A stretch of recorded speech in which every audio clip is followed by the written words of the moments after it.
Multivariate maps, a glyph placement algorithm to support multivariate geospatial visualization.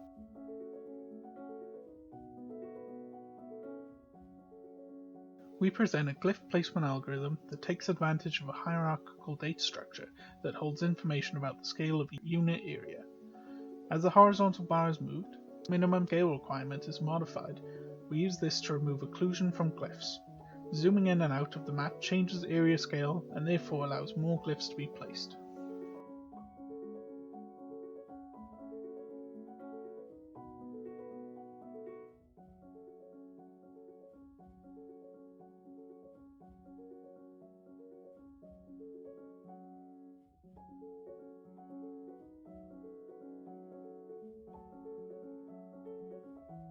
We give the user 4 options for glyph designs: a pie chart, a polar area chart, a bar chart, and a star glyph.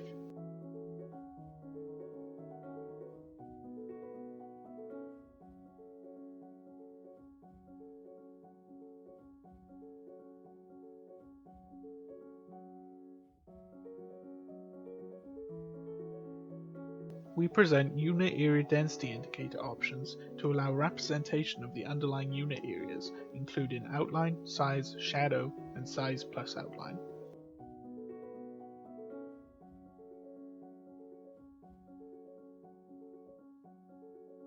We provide 2 focus and context options to filter out attributes.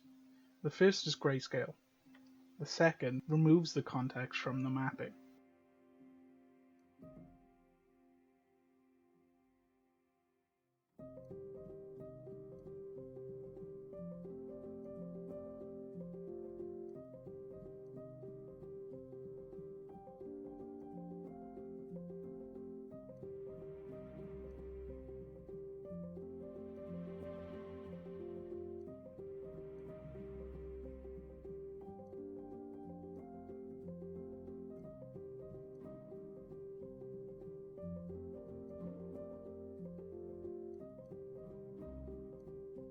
We give the user 2 additional focus and context options using above average only filters and below average only filters.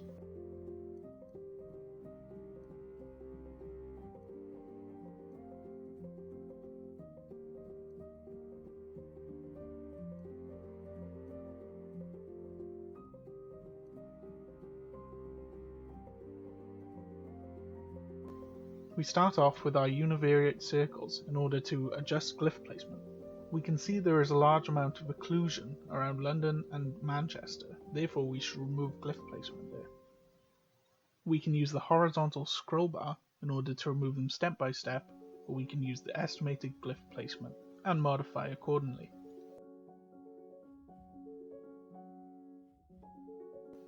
We have 6 dimensions to our glyphs, and therefore we'll use the 6-color categorical map.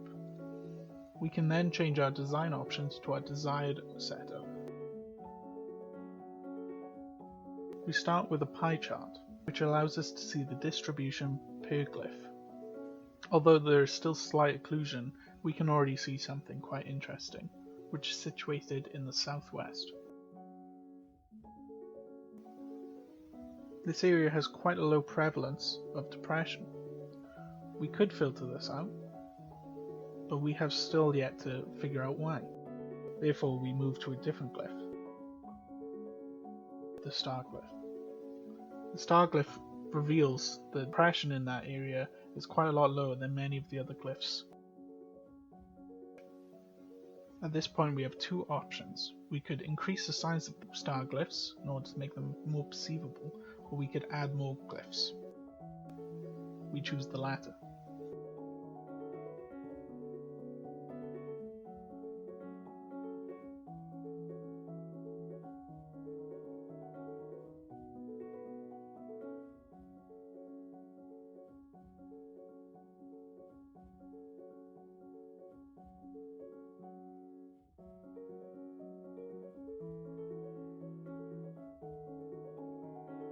London is split into 3 major glyphs, and we can see the northwest is quite small compared to the others. Therefore we can zoom in and gather more information.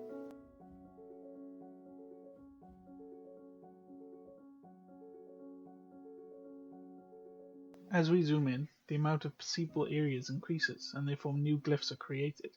This allows us to see multiple levels of detail when zooming in.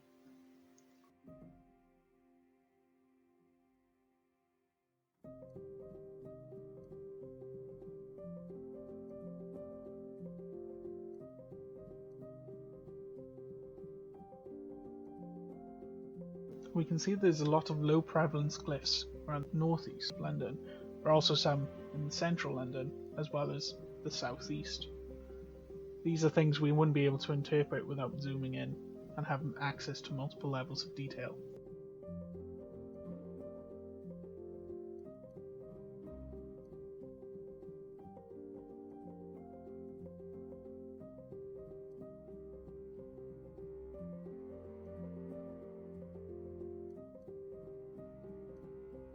We start with the univariate circles. Again, because of the amount of unit areas, we use estimated glyph placement to make the amount more manageable.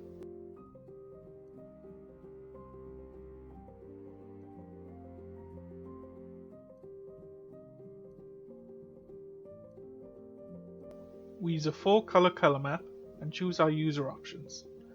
As there are no leaf nodes being presented, we set the extents to the shown range.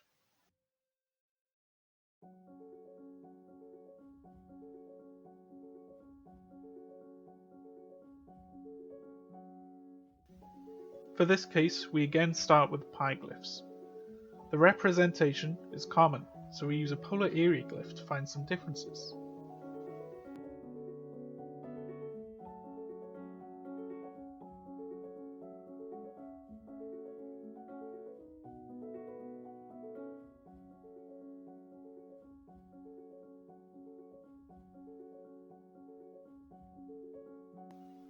We use advanced filters to gain a better understanding of the encoded glyphs.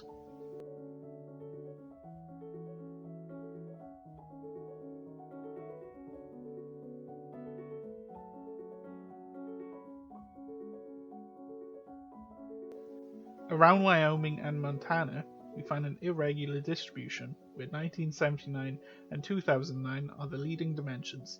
Therefore, we zoom in to have a better look.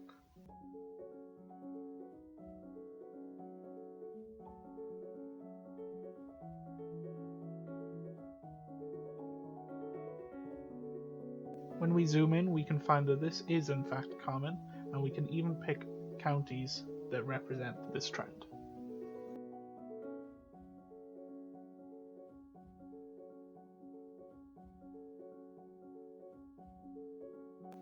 Once more, we start with our univariate circles and use the estimated glyph placement.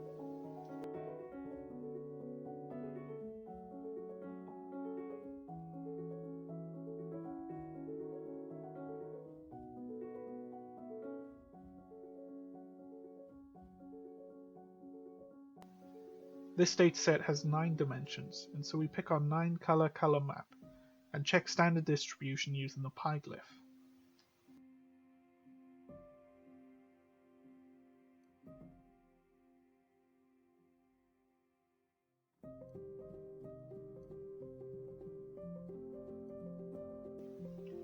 We move to the bar glyph to look for any interesting observations.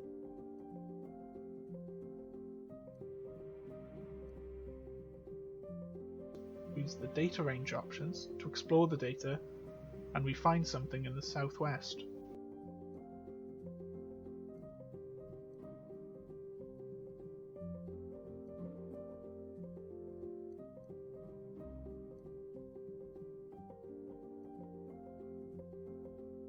A glyph encodes an age distribution which is strongly divided. We zoom in for further analysis.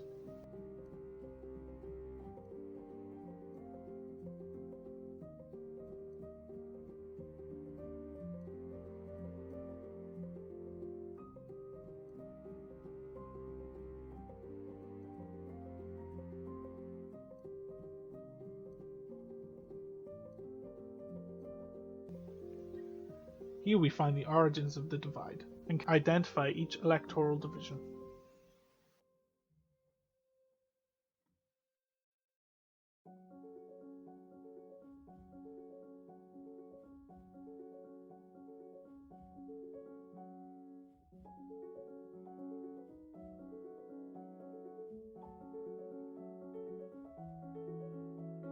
we had a Cartesian grid placement option to compare differences between the algorithms.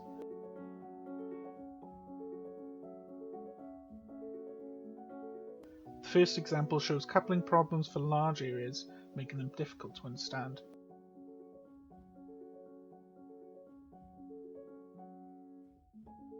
Our algorithm treats small and large areas non-uniformly to prevent as much modification as possible. For our second case, we find new problems.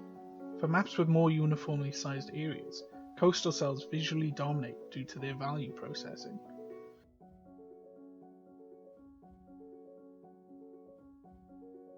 It is also more difficult to interpret where areas sit, as the grid clashes with the dense area boundaries.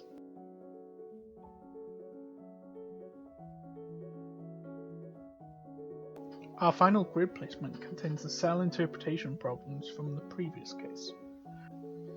It is also the most difficult case to interpret the same observations as our case studies, with the strong divide not being found in the southwest.